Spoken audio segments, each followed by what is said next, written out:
Well, there's 1 week left of Inktober 2025. How are your pieces coming? Have you managed to stay on time with things, working with the schedule, doing one drawing a day, or perhaps, like I chose to do, working on larger scale drawings over the course of many days? I have perhaps fallen behind just a little bit. I haven't actually stopped to double check and make sure. But the reason that I mention that is because there's a good chance that if you decided to take this on, especially if this is your first time taking on Inktober, there's a good chance that you have fallen behind. And maybe you're a little bit disappointed with yourself. Maybe you have not lived up to your own expectations. And so I want to just take a couple minutes to remind you that this challenge is a personal artistic challenge. It is about accomplishing what you want to, given the circumstances, the time invested, the month, and the prompts, whichever ones you chose to work from, if you even did decide to work from some prompts. Perhaps you've taken this on in a digital format, perhaps you've done as I have and worked only with a single color of ink the whole time, but it doesn't really matter. Inktober is about coming together as a community, working on a whole bunch of ink drawings for what feels like a sprint or maybe a marathon, and then having a whole bunch of really interesting things to look back on at the end of that time. I have always enjoyed working on it, but there have been many years where I haven't finished or where I've had to go back through a couple days afterwards into November and just complete a couple things. So I want to encourage you, if you are there, you're looking at the fact that there's only a week left and you're going, oh my goodness, there's no way I can finish. You know what? You're the only one who gets to decide if you're disappointed about that. You don't need to worry about other people's thoughts.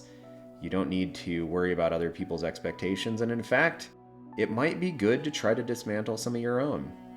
If you are taking this on for the first time, that's wonderful. Whether you have stuck with things or not, or maybe you gave up halfway through, it's okay. And it's not too late to pick things back up and to go all the way to the end and finish. There have been several years, like I mentioned, where I have had to finish in November. I do think I will finish on time this year. I have just been doing a lot of big drawings, like you see with this one here, that are incorporating 3 or 4 or 5 prompts, and I do find myself kind of getting lost in them from time to time. And every once in a while, my expectations and disappointment kick up, and I go, what are you doing, man? This is supposed to be a challenge that you're working on. You're trying to finish by the end of the month, but I'm enjoying my drawings. And they're cool. They're bringing characters to life that I really haven't spent a ton of time on in the last couple years. And I would rather enjoy them. And I'd rather have the finished results, both for myself and to show to other people who are excited about these kinds of things, than I would have something that is just fulfilling the expectations and the criteria of the challenge. And I've made that choice. And you, my friend, are free to make that choice too.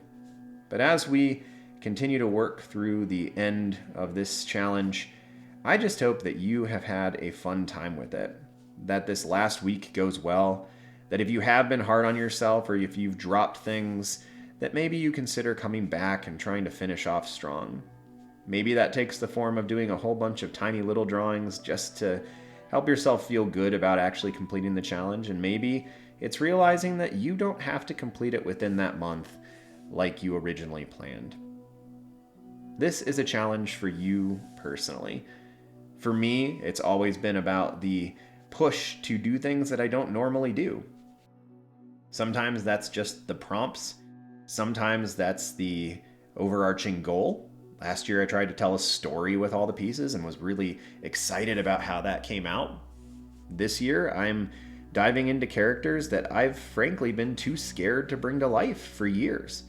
And so the fact that I've managed to get some of them onto the page for the first time in 15 years, well, that feels like a win to me. So figure out where you lie on that spectrum, what you can kind of hang your hat on, and give yourself a little bit of a break. Give yourself some grace. And have a blast finishing off this Inktober. Then afterwards, we'll be doing some conversation about what do you do next, because if you have found a lot of momentum moving forward with all of this, you don't really want to waste it. I would encourage you not to take on another big challenge right away, but it might be a decent idea to figure out some path forward for the next part of your artistic journey. Well, have a good one, y'all. Good luck with the final week here. And let me know in the comments below how your drawings have been going. If it's been enjoyable, if this is your first time, and some of your thoughts. All right. Have a good one, y'all. See you soon.